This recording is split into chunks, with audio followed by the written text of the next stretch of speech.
Hello guys, this is Ankur Rathi again with you, and guys, you are listening to me through my channel that is GS Today.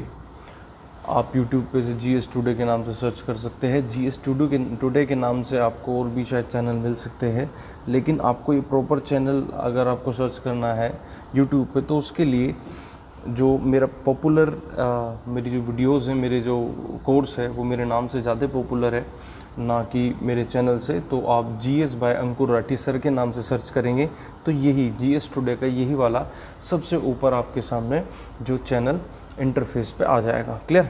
खैर, हम बात कर रहे हैं अपने course की। 1-2 दिन का थोड़ा गैप हो गया हमारा वीडियो आने में, कुछ काम में लग गया था मैं, कुछ इंपॉर्टेंट वर्क्स थे उसी में लगा हुआ था। खैर, आगे बढ़ाते हैं अपनी सीरीज़ को। मैंने आपको बताया था कि लास्ट टाइम जो है हमने कुछ टॉपिक्स करे थे, जैसे फंडामेंटल राइट्स, बहुत इंपॉर्टेंट टॉपिक, फिर उसके बाद मूल अधिकार यानी कि फंडामेंटल ड्यूटीज़, उसके बाद DPSP directive principle of state policies, ये कुछ इंपॉर्टेंट टॉपिक्स हमने किए। उसके अलावा मैंने आपको सरकार के रूप भी बताए थे, जो कि बहुत ही कंसेप्चुअल थी एक चीज़, और कंसेप्चुअल चीज़ होने के साथ साथ उसमें से कुछ कंसेप्चुअल क्वेश्चन भी आते थे। आई होप कि आप उसे अटैम्प्ट कर पाओगे, आप अच्छे से सारे क्वेश्चन अटैम्प्ट कर पाओगे उस कंसेप्ट से रिलेटेड जो भी होंगे। खैर, आगे हम जो पॉलिटी और मूल विधि की जो सीरीज चल रही है इसमें हम आगे बढ़ते हैं, और आज मैं आपके सामने जो है बहुत ही इंपॉर्टेंट टॉपिक लेके आया हूँ। This is a very important topic as far as all the examination is concerned, whether it is NTPC, whether it is of UP sub inspector, whether it is of Bihar sub inspector or UP PSC as well. Clear? तो राष्ट्रपति की अगर हम बात करते हैं president of India में, president of India में हम क्या पढ़ेंगे देख लेते हैं। सबसे पहले हम प्रेसिडेंट ऑफ इंडिया का स्टेटस पढ़ेंगे, प्रेसिडेंट ऑफ इंडिया की पोजीशन पढ़ेंगे, स्टेटस पोजीशन। उसके बाद हम प्रेसिडेंट ऑफ इंडिया की क्वालिफिकेशन पढ़ेंगे, फिर प्रेसिडेंट ऑफ इंडिया के बारे में कैसे बनता है वो, उसका इलेक्शन प्रोसेस पढ़ेंगे, और फिर कैसे कैसे वो अपने पद से हट सकता है, किस तरीके से उसका सीट वैकेंट हो सकती है वो पढ़ेंगे, और फिर ऑर्गेनाइजेशन ऑफ प्रेसिडेंट पढ़ाएंगे, प्रेसिडेंट सीट का जो ऑर्गेनाइजेशन है, सिस्टम है वो पढ़ेंगे हम। ठीक है, इसके बाद हम पढ़ेंगे प्रेसिडेंट की पावर। प्रेसिडेंट की पावर में हम सारी पावर पढ़ेंगे, विधायी पावर, कार्यपालिका की शक्ति उसकी, विधायी शक्ति उसकी, legislative power, executive power, judicial power यानी कि जो न्यायपालिका की शक्ति जो राष्ट्रपति को होती है। उसके अलावा पार्डनिंग जो पावर है यानी कि जो क्षमा याचना की शक्ति, वीटो पावर, वीटो शक्ति, और इसके अलावा जो है ऑर्डिनेंस पावर जो है इसकी, वो सारी शक्तियाँ हम एक एक करके सब पढ़ेंगे। ठीक है, खैर चलिए राष्ट्रपति से संबंधित बात कर लेते हैं बच्चों। राष्ट्रपति में चलने से पहले मैं आपको एक बात बता देना चाहता हूँ कि राष्ट्रपति से पहले आप एक चीज़ देख लीजिए, संघीय व्यवस्था में देख लेते हैं एक बार हम। देखिए, भारत का जो संघ होगा, भारत में जो मैंने बताया था आपको 3 प्रकार की सरकार, एक यूनियन गवर्नमेंट, एक स्टेट गवर्नमेंट, और बाद में अब जो नई आ गई 1992 के बाद लोकल गवर्नमेंट यानी कि स्थानीय निकाय। तो हम सबसे पहले अब यूनियन सरकारों के बारे में पढ़ रहे हैं, तो यूनियन के बारे में, केंद्र सरकार के बारे में पढ़ रहे हैं, तो यूनियन का पढ़ेंगे हम, पूरे राष्ट्र के बारे में पढ़ेंगे। तो यूनियन, भारत एक यूनियन है, यूनियन ऑफ स्टेट है, जिसमें बहुत सारे राज्य हैं, और ऐसा कहा गया है अनुच्छेद 52 से अनुच्छेद 51 तक यूनियन यानी कि संघ शासन व्यवस्था के बारे में अनुच्छेद 52 से अनुच्छेद 151 तक जिक्र किया गया है। यहाँ पर आप देख सकते हैं, बिल्कुल सामने लिखा आपके, क्लियर, ये आपके सामने दिया हुआ है। ओके,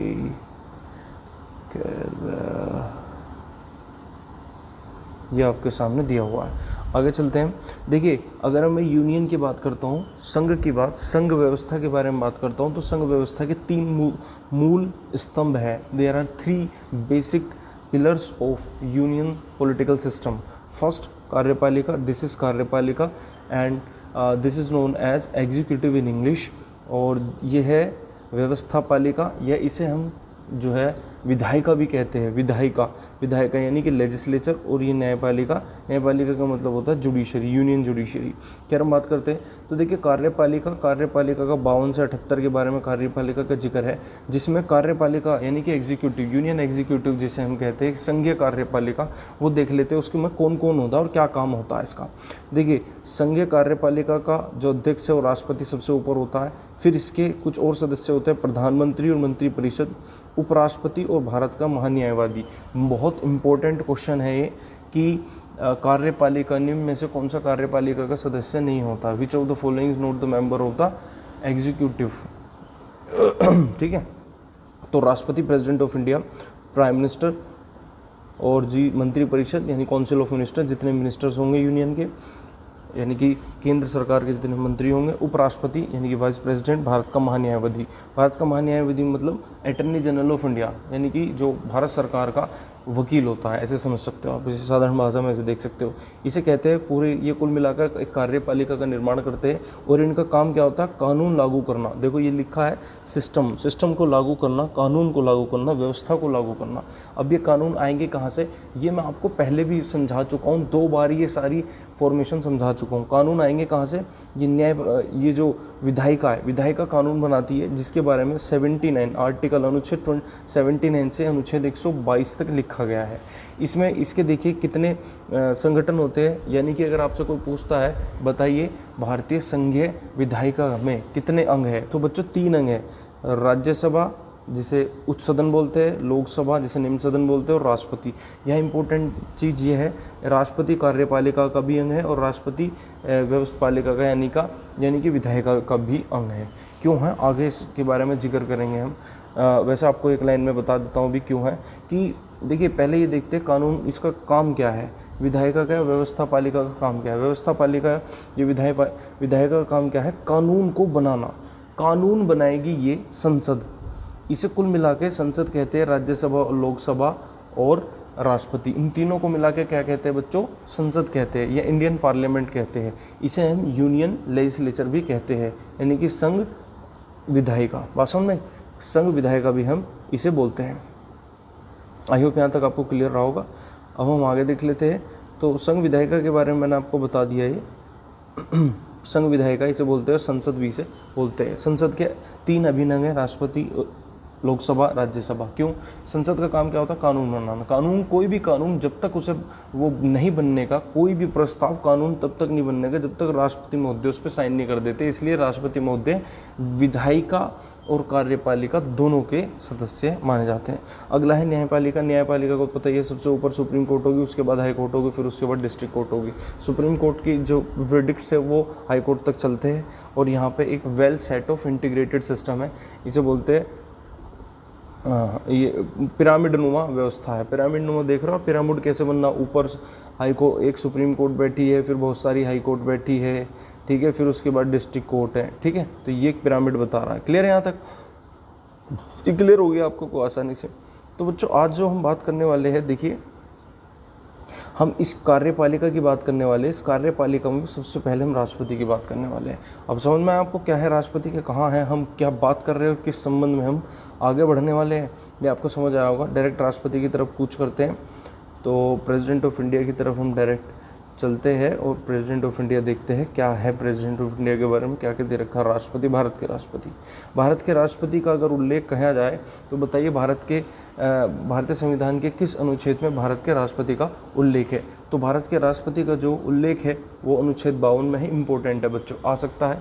अनुच्छेद 52 में कहा गया है कि भारत का एक राष्ट्रपति होगा, there shall be a president of India, ठीक है, ये बात इन्होंने कही है। उसके बाद करते हैं, देखिए उसके बाद हम थोड़ा सा बात कर लेते हैं राष्ट्रपति की क्या स्थिति है, किस तरीके से क्या राष्ट्रपति होगा। देखिए अनुच्छेद 53 में कहा गया है संघ की कार्यपालिक शक्ति। अभी जो मैंने बताया ना आपको, कार्यपालिका में कितने लोग होते हैं, मैंने आपको बताया 4 लोग होते हैं, राष्ट्रपति होता है, उपराष्ट्रपति होता है, ठीक है ना, prime minister, council of minister होते हैं और इसके अलावा क्या होता है, अटॉर्नी जनरल ऑफ इंडिया होता है। तो इन सब का, संघ की कार्यपालिका का अध्यक्ष जो है राष्ट्रपति होगा। वास्तव में इसका मतलब हो गया सरकार के जितने कार्य होंगे वो सब किसके अंडर में होंगे, प्रेसिडेंट ऑफ इंडिया में होंगे। इस लाइन को मैं आगे भी आपको बताऊंगा, आगे भी एक्सप्लेन करूंगा, अभी इतनी बात सुन लीजिए। और सारी शक्तियां राष्ट्रपति के हाथ में होगी कार्यपालिका की, और वो किस अनुसार, संविधान के अनुसार उन सब शक्तियों का निर्वहन करेगा या उन सब शक्तियों का प्रयोग करेगा। बात समझ में आई आपको। अब एक चीज़ आ जाती है कि शक्तियों का प्रयोग कर रहा है, ऐसा लिखा होता है राष्ट्रपति सर्वोच्च पद है, राष्ट्रपति कार्यपालिका का अध्यक्ष है, लेकिन सबसे ज़्यादा हमें दिखता तो है प्राइम मिनिस्टर, और प्राइम मिनिस्टर की पावर देखते हैं हम, ऐसा क्यों है। देखिए अब देखते हैं, आर्टिकल 74 कहीं ना कहीं इसके लिए जिम्मेदार है। अनुच्छेद 74 में कहा गया कि there shall be a president of India, इसमें कहा गया है 74 में, हम बता देता हूँ, राष्ट्रपति को उनके कर्तव्य में सहायता एवं सलाह देने के लिए एक मंत्री परिषद होगी जिसका प्रधान प्रधानमंत्री होगा। यानी कि ये कहता है article 74 says there should be a council of minister headed by prime minister which is responsible for aid and advice, providing aid and advice to the president to execute his function successfully। Clear है। तो ये राष्ट्रपति को जो उनके कार्य में सलाह मशवरा देने के लिए एक मंत्री परिषद होगी और उसका प्रधान अध्यक्ष होगा प्रधानमंत्री। अब देखिए मंत्री परिषद में कौन होते हैं? मंत्री कौन होते हैं? जिसे आप वोट डाल के चुनते हो। बस में मेन चीज़ क्या है? आप वोट डालने वाले। डेमोक्रेसी में वो आदमी ज़्यादा शक्तिशाली होता है, जो वो आदमी ज़्यादा चमकता है जिसे जनता वोट डालती है। जनता ने वोट डाली, जनता ने वोट डाल के मंत्री बनाए, जनता ने वो मंत्रियों ने सबने मिलकर प्रधानमंत्री बनाया। बात समझ में आई? ये बात मैं आपको बता चुका हूँ, अभी मोटी मोटी सी बात बता रहा हूँ। ये पहले मैं पूरा एक्सप्लेन कर चुका हूँ। संसदीय प्रकार की प्रणाली और राष्ट्रपति प्रकार की प्रणाली में आप पहली वीडियो में आप देख सकते हैं मेरी। ठीक है।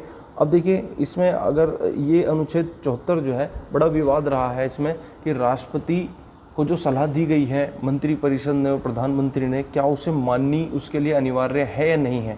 पहला ऐसा कुछ था नहीं संविधान में, केवल इतनी बात लिखी थी। लेकिन 42वें संविधान संशोधन इंदिरा गांधी ने 1976 में अपनी प्रधानमंत्री के रूप में जब वो कार्य कर रही थी तो उन्होंने क्या करा, शक्ति का केंद्रीकरण कर लिया और राष्ट्रपति को इस तरीके से बांधने का प्रयास किया कि मंत्री परिषद की सलाह राष्ट्रपति को माननी ही पड़ी।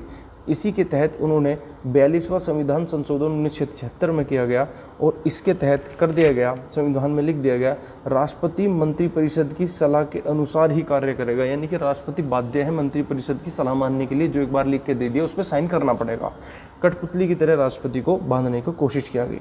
लेकिन जब जनता पार्टी सरकार आई, अगली सरकार आई 1978 में, तो 44वां संविधान संशोधन करके उन्होंने ये प्रावधान खत्म कर दिया और कहा कि राष्ट्रपति मंत्री परिषद की सलाह पे तो काम करेगा, लेकिन अगर सलाह ऐसी लगी उसे कि उचित नहीं है तो एक बार पुनः विचार करने के लिए संसद में या कार्यपालिका को या फिर मंत्री परिषद को वापस भेज देगा।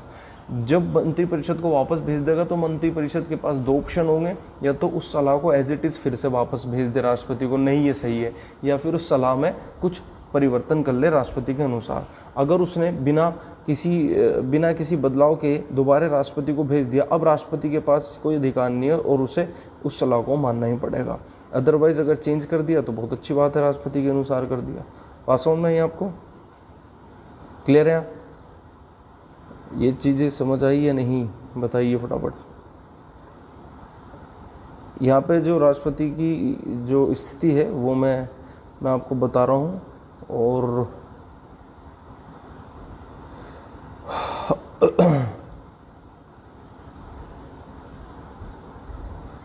ये राष्ट्रपति की स्थिति मैंने आपको बताई। एक 2 चीज़ और मैं बताना चाहता हूँ आपको राष्ट्रपति की स्थिति के बारे में। राष्ट्रपति जो है राष्ट्र का प्रथम नागरिक होता है, यानी कि राष्ट्र का प्रथम नागरिक होता है राष्ट्रपति। एक चीज़ आपको ध्यान रखनी होगी कि प्रेसिडेंट ऑफ इंडिया जो है, जो फर्स्ट सिटीज़न ऑफ इंडिया है, एक चीज़। दूसरी चीज़, एक नागरिक के रूप में उसकी स्थिति ये हो गई है।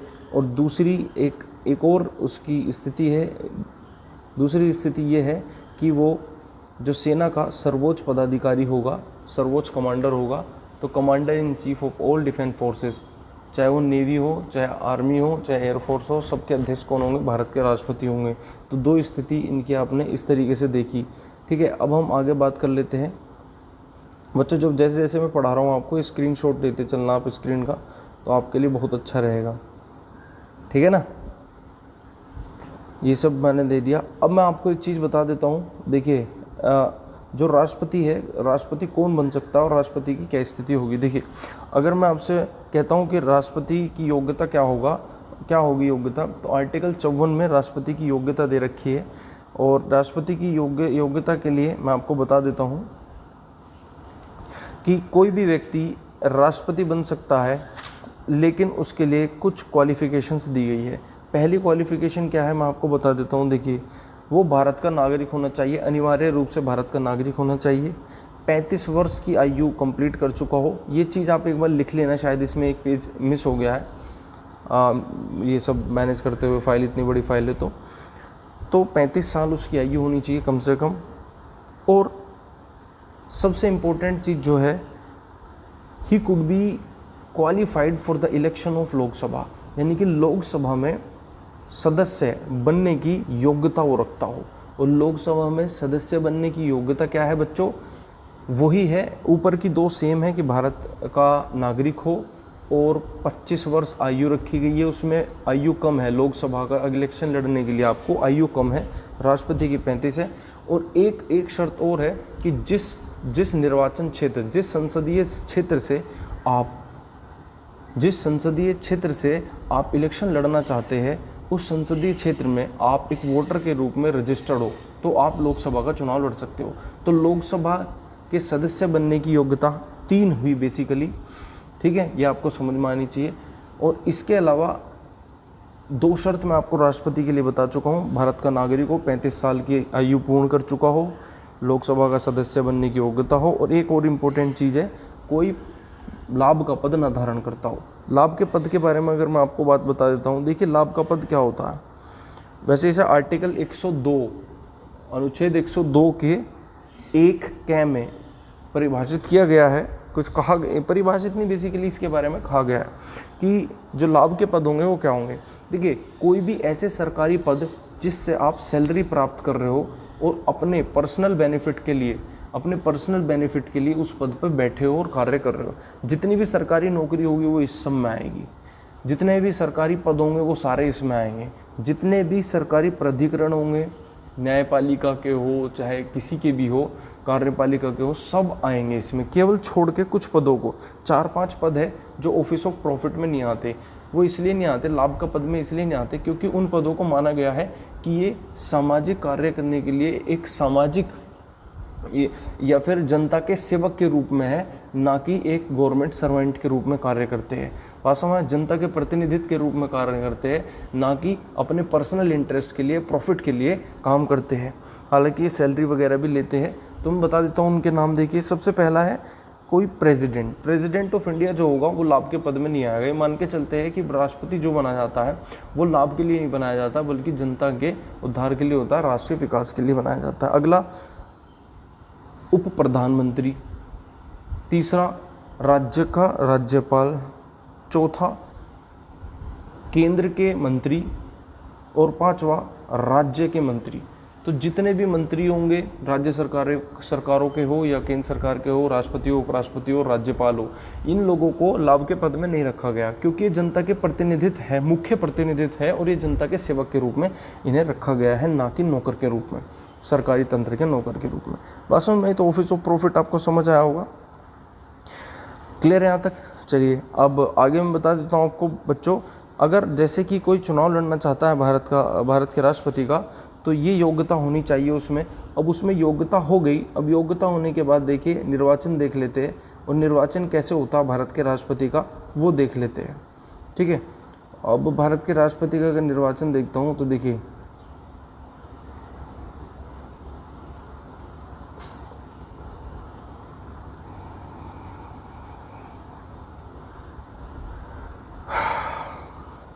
पहली चीज़ मैं आपको बता दूं कि भारत के राष्ट्रपति का जो निर्वाचन है, भारत के राष्ट्रपति का जो निर्वाचन है वो अप्रत्यक्ष रूप से होता है। अप्रत्यक्ष रूप से मतलब होता है, देखिए इलेक्शन तो होगा लेकिन आम जनता वोट नहीं डालेगी। जैसे आप है ना, आप लोकसभा के, राज्यसभा के, विधानसभा के चुनाव में वोट डालते हो एमएलए चुनने के लिए, एमपी चुनने के लिए, ऐसे ही राष्ट्रपति के पद के लिए आप राष्ट्रपति के पद में, राष्ट्रपति चुनाव में आप डायरेक्ट हिस्सा नहीं लेते। फिर ये प्रत्यक्ष चुनाव इसलिए नहीं है। फिर क्या है ये अप्रत्यक्ष, इनडायरेक्ट इलेक्शन, यानी कि जिन लोगों को आपने चुना है, आप अपने प्रतिनिधित्व चुने हैं, जैसे कि एमपी एमएलए, वो सब लोग वोट डालते हैं आपके बिहाफ पे, और फिर जिसे ज़्यादा मिलते हैं वोट वो भारत का राष्ट्रपति बनता है। तो भारत के राष्ट्रपति के बारे में बता दूँ, पहली चीज़ है राष्ट्रपति के निर्वाचन में कौन कौन हिस्सा लेता है।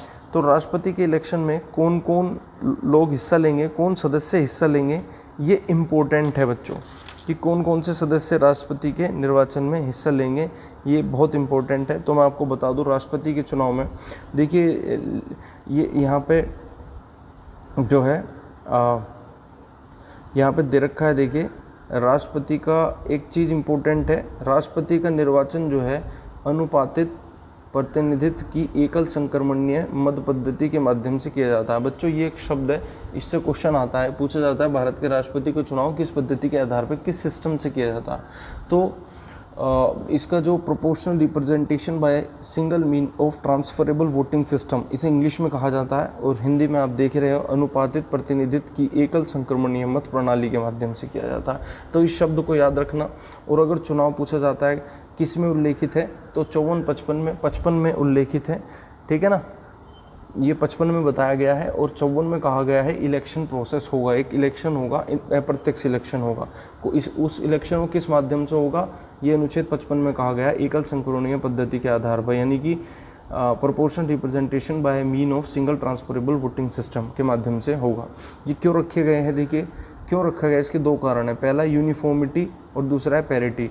यूनिफॉर्मिटी पैरिटी का मतलब होता है समरूपता, यानी कि देखिए अप्रत्यक्ष रूप से क्योंकि भारत के राष्ट्रपति चुने जाते हैं, और उसमें सारे एमपी और सारे एमएलए, अभी बताऊंगा कौन कौन से, मोस्टली सभी एमपी और बहुत सारे एमएलएज वोट डालते हैं, तो वो डिफरेंट पार्टीज से होते हैं। तो सभी पार्टी को बराबर समान प्रतिनिधित्व मिल सके, इसलिए समान समरूपता की बात कही गई है, या फिर यूनिफॉर्मिटी की बात कही गई है, ठीक है। पैरिटी यहाँ पे पैरिटी का मतलब क्या है, समतुल्यता। समतुल्यता, पैरिटी का मतलब भी यही होगा किसी के साथ कोई पार्शियलिटी ना हो, भेदभाव ना हो, और सारी चीज़ें क्लियरिटी से हो जाए, इसीलिए ट्रांसफरेबल सिस्टम रखा गया। इसे ट्रांसफरेबल सिस्टम बहुत ही एक जटिल सी प्रक्रिया है, कॉम्प्लेक्स प्रोसेस है, इसे मैं कभी बाद में बताऊंगा, आपके एग्ज़ाम के लिए इम्पोर्टेंट है भी नहीं है। इसे समझने के लिए पूरी पीपीटी आनी चाहिए, वो पीपीटी बनेगी फिर मैं आपको बताऊँगा, ये एग्ज़ाम के लिए इम्पोर्टेंट नहीं है, इसे सब छोड़ दीजिए, ठीक है। अब हम बात कर लेते हैं आगे। राष्ट्रपति के चुनाव में जो निर्वाचन मंडल होगा वो कौन कौन भाग लेगा, हम उसके बारे में बात कर लेते हैं। राष्ट्रपति के चुनाव में कौन कौन हिस्सा लेता है। देखिए राष्ट्रपति के चुनाव में कौन कौन हिस्सा लेता है, आप सुन लीजिए, आप लिख भी लीजिए अपने उससे। राष्ट्रपति के चुनाव में हिस्सा लेने वाले जो लोग होते हैं उनके मंडल को निर्वाचन मंडल कहा जाता है। निर्वाचन मंडल में कौन कौन होंगे तो मैं आपको बता देता हूँ यहाँ पे। देखिए पहला लोकसभा के इलेक्टेड मेंबर। इलेक्टेड का मतलब है जो चुने गए हैं, वो लोकसभा के भी और राज्यसभा के भी। राज्यसभा और लोकसभा के दोनों चुने गए सदस्य इलेक्टेड मेंबर। देखिए मेंबर तीन तरह के होते हैं बच्चों। एक तो नॉमिनेटेड होते हैं, नॉमिनेटेड जिन्हें राष्ट्रपति समझता है कि बहुत अच्छा कार्य कर रहे हैं, उन्हें अपनी नॉमिनेट कर देता, मनोनीत कर लेता। एक होते हैं देखिए इलेक्टेड, एक होता है अपॉइंटेड। अपॉइंटेड मतलब होता है जो चुनाव से नहीं लड़ते, अपनी योग्यता के आधार पे फॉर्म भरते हैं, उस फॉर्म के माध्यम से वो इलेक्ट होते हैं। जैसे भारत के प्रधानमंत्री, ये लिखा हुआ नियुक्ति होती है इनकी, भारत के प्रधानमंत्री का पद। एक होता है निर्वाचन, जिन्हें वोट डालती है जनता चुनती है, ये निर्वाचन ही वाला है। जैसे कि एमपी, एमएलए ये सब जो होते हैं ये निर्वाचन होते हैं। तो ऐसे लोग जो लोकसभा और राज्यसभा में निर्वाचित होकर आए हैं वो वोट डालते हैं भारत के राष्ट्रपति के चुनाव में। प्लस इसके अलावा जितने भी एमएलए हैं, जितनी भी सरकारें हैं, जैसे कि हम बताएं 29 राज्य है इस टाइम पे, और 29 राज्यों में जितने भी एमएलए हैं उसकी विधानसभा में, उन एमएलए के वो ऐसे एमएलए जो चुने गए हैं जनता द्वारा, यानी कि न तो उनकी नियुक्ति हुई हो और न उन्हें राज्यपाल द्वारा मनोनीत किया गया हो, केवल उनका निर्वाचन हुआ हो, वोटिंग हुई हो, और जो एमएलए चुने जाते हैं विधानसभा के वो सारे एमएलए। इसके अलावा एक लोग और, दिल्ली और पांडिचेरी विधानसभा के जो विधायक हैं उन्हें भी हिस्सा लेने का अधिकार दिया गया है। ये अधिकार पहले नहीं था, बाद में दिया गया जब दिल्ली और पांडिचेरी विधानसभा बनी। कब बनी? 70वें संविधान संशोधन। तो देख सकते हैं आप सबसे ऊपर की लाइन जो है उसमें कहा गया है 70वें संविधान संशोधन में ये बात कही गई है। देखिए 70वां संविधान संशोधन 1992 में दिल्ली और पांडिचेरी संघ शासित क्षेत्र की विधानसभाओं के निर्वाचन सदस्य भी इसमें शामिल किए गए। तो एक बार फिर से देख लेते हैं। देखिए संसद के दोनों सदन, लोकसभा और राज्यसभा के सभी निर्वाचित सदस्य हिस्सा लेंगे। विधानसभा, जितने भी राज्यों में विधानसभा है उन विधानसभा के निर्वाचित सदस्य इसमें हिस्सा लेंगे। तीसरा, जो दिल्ली और पांडिचेरी की विधानसभा है। केवल 2 ही यूनियन टेरिटरी केंद्र शासित प्रदेश ऐसे हैं जिनकी अपनी विधानसभा है, और दिल्ली और पांडिचेरी। दिल्ली और पांडिचेरी की विधानसभा के जो चुने हुए सदस्य, निर्वाचित सदस्य हैं, वो इसके चुनाव में भाग लेंगे। अब बात आती है कौन भाग नहीं लेंगे। ये समझने की बात है, इससे इंपॉर्टेंट क्वेश्चन आता है बच्चों।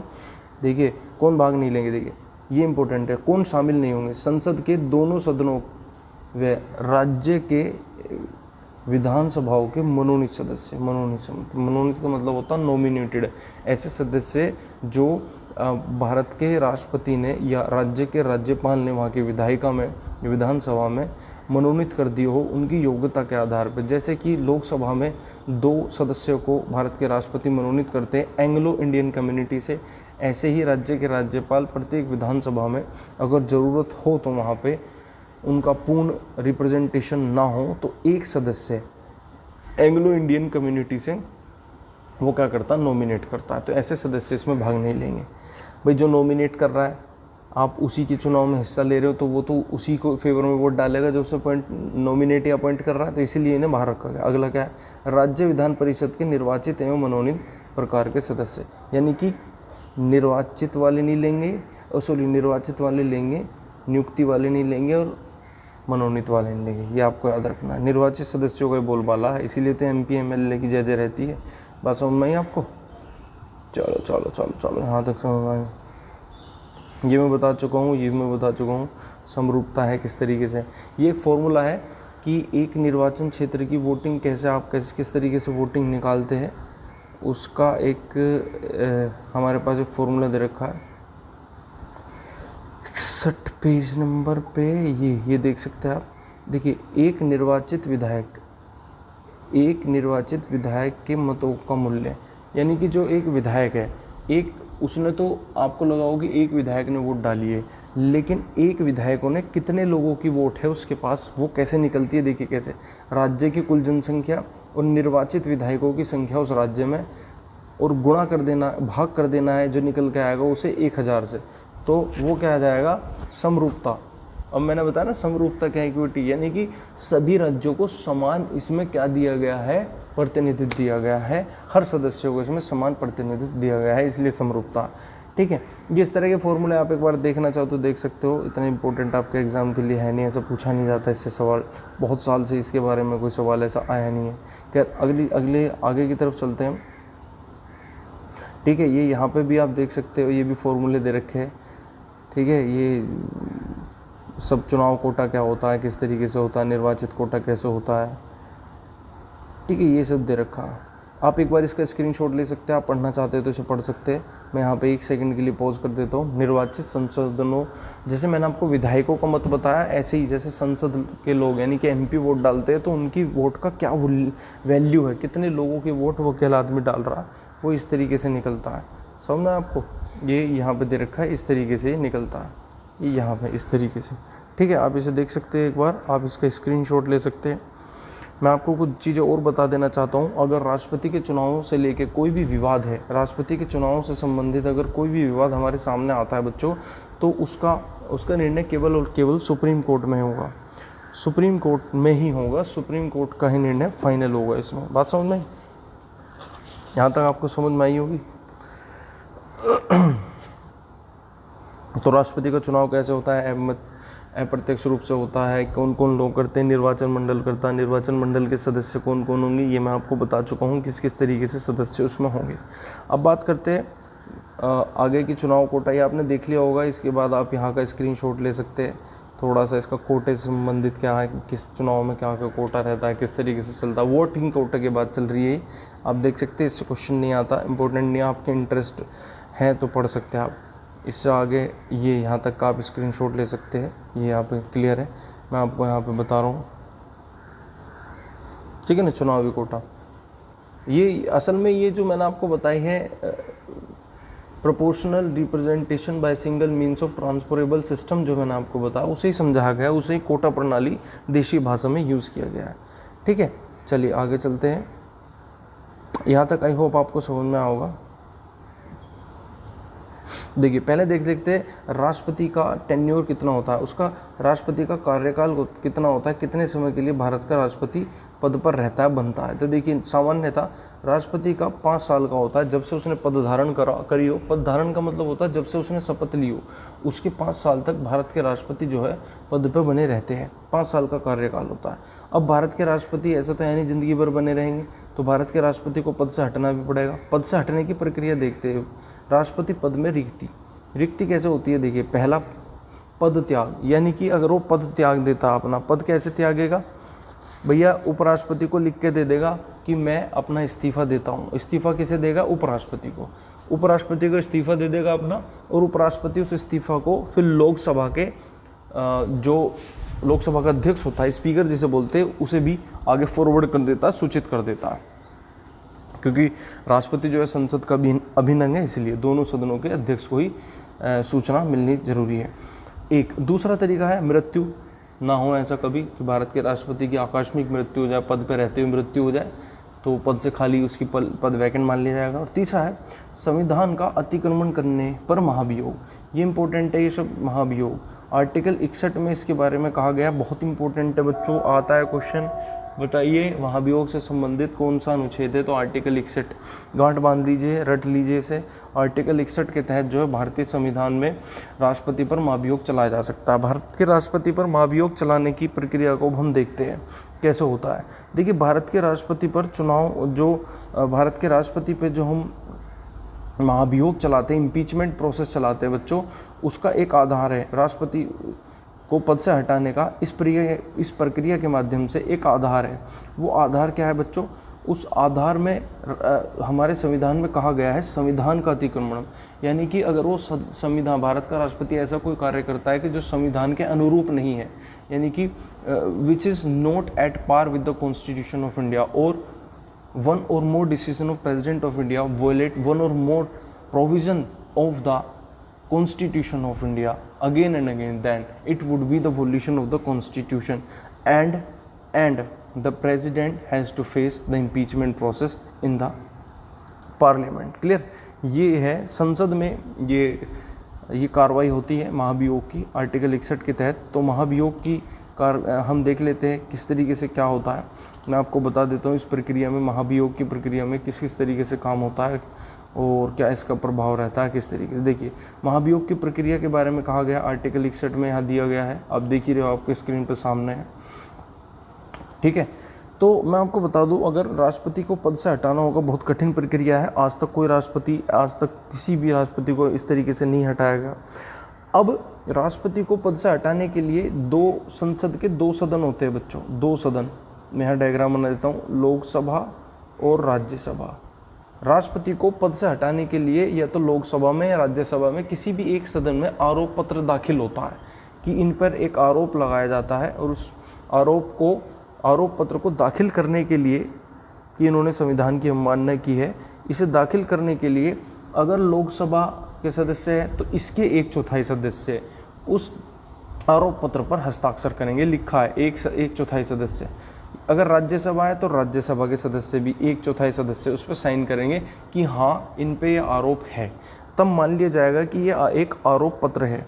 ये आरोप पत्र अगर ये लोकसभा में लगाया गया तो लोकसभा के अध्यक्ष के पास रखा जाएगा, अगर ये राज्यसभा में लाया गया तो राज्यसभा के अध्यक्ष यानी कि उपराष्ट्रपति के समक्ष रखा जाएगा।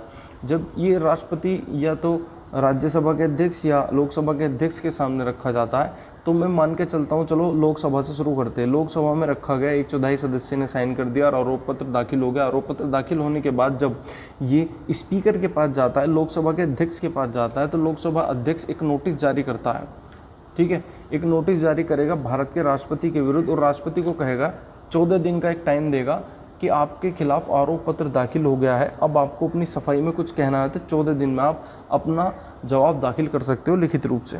इस 14 दिन के अंदर उसे अपना आरोप के विपरीत जो अपना पक्ष रखने का अधिकार होता है भारत के राष्ट्रपति को, उसने अगर वो पक्ष अपना रख दिया, ठीक है, अगर 14 दिन पूरे हो गए, 14 दिन पूरे होने के बाद कुछ नहीं होता, फिर राष्ट्रपति महोदय के खिलाफ जो है प्रक्रिया शुरू हो जाती है इम्पीचमेंट की। देखिए यहाँ पे दे रखा है, अगर आप ध्यान से देख रहे होंगे,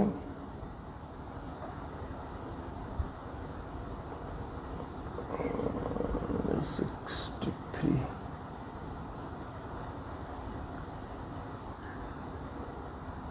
देखिए यहाँ पे दे रखा है, हाँ, प्रस्ताव पर कम से कम एक सदस्य के हस्ताक्षर हो। प्रस्ताव की सूचना 14 दिन के अंदर राष्ट्रपति को दी जानी चाहिए।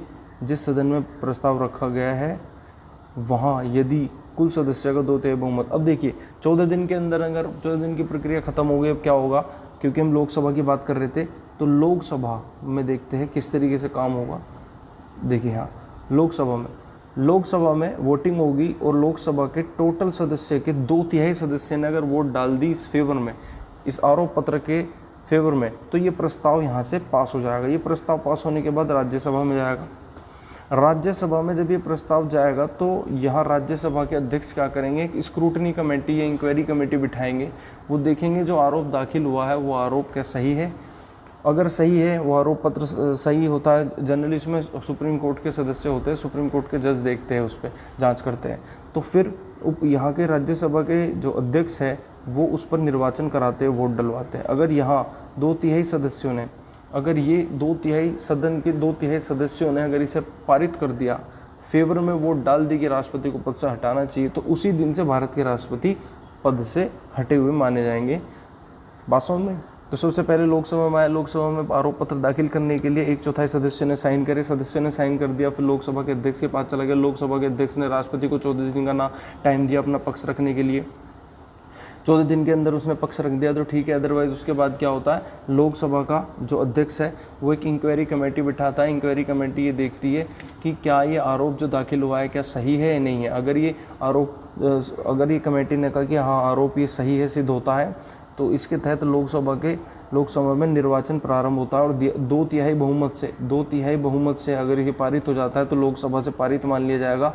फिर ये राज्यसभा में जाता है। राज्यसभा के अध्यक्ष पुनः एक बार चेक करते हैं कि क्या ये आरोप पत्र जो दाखिल हुआ है, इसमें जो जांच हुई है क्या वो सही है। उस जांच में अगर वो कहते हैं कि हाँ जांच सही है और आरोप, इस पे जो आरोप है सिद्ध होता है, तो फिर इसमें जो वोटिंग कराने के लिए प्रस्ताव रखा जाता है सदन में और 2/3 बहुमत से अगर ये पारित हो गया तो राज्यसभा से भी पारित मान लिया जाएगा और उसी दिन से भारत के राष्ट्रपति पद मुक्त मान लिए जाएंगे। ये पूरा प्रोसेस था। आपको आई होप समझ में आया होगा, है ना। 2 बार मैंने आपको रिपीट कर दिया, बार बार बता रहा हूँ। थोड़ा सा टफ है इसलिए बता रहा हूँ, कॉम्प्लेक्स है, टफ नहीं है, कॉम्प्लेक्स है, थोड़ा सा सिंपल सा नहीं है, इसलिए बता रहा हूँ। 2/3 बहुमत यहाँ पर आपको ध्यान रखना होगा।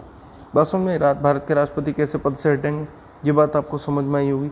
यहाँ तक कुछ भी समझ ना आया हो तो आप कमेंट बॉक्स में मुझे बता सकते हैं, आपको इसका बिल्कुल आंसर मिलेगा कि ऐसा क्या है। कुछ भी चीज़ें समझना है तो please, two way communication is the best way of communication to understand the things, तो आपको वो ज़रूर देखना होगा। ठीक है, ये सब दे रखा है। खैर, अभी तक मैं आपको बता दूं, भारत का कोई भी ऐसा राष्ट्रपति नहीं है जिस पे महाभियोग चलाकर उसे पद से हटाया गया हो। असम में क्लियर है, ये हमको ध्यान रखना होगा। चलिए आज हम यहाँ तक रखते हैं, नेक्स्ट क्लास में हम जो है राष्ट्रपति की शक्तियाँ करेंगे। यहाँ तक आपको समझ आया होगा, हमने राष्ट्रपति के विभिन्न पहलुओं के बारे में पढ़ा। अगर कुछ भी कोई डाउट है आप डायरेक्ट मुझसे पूछ सकते हैं, ठीक है। नहीं, आज के लिए इतना ही, फिर आपको नेक्स्ट क्लास में मिलते हैं भारत के राष्ट्रपति की शक्तियों के संबंध में, ठीक है। हमारे इस चैनल को प्लीज़ सब्सक्राइब कर लीजिए, शेयर कर दीजिए, आपको अच्छा लग रहा है लाइक कर दीजिए, अपने दोस्तों को बताइए, उन लोगों को बताइए जिनकी पहुंच कोचिंग तक नहीं है, उन्हें फ्री मटेरियल मिल सके। अभी हमने थोड़ा शुरुआत करी है, 1 सब्जेक्ट या 2 सब्जेक्ट को लेके, हम इसे बड़े स्तर पे बड़ी तेज़ी से लेके आएंगे। जैसे जैसे मेरे साथ ऑफिसर्स जुड़ते रहेंगे, लोग जुड़ते रहेंगे, मेरे साथी जुड़ते रहेंगे, मेरे साथ के कलीग जुड़ते रहेंगे, आपके लिए कुछ ना कुछ क्रिएटिव हम लेके आते रहेंगे, ठीक है। तो आज के लिए इतना ही। Thank you very much. जय हिंद।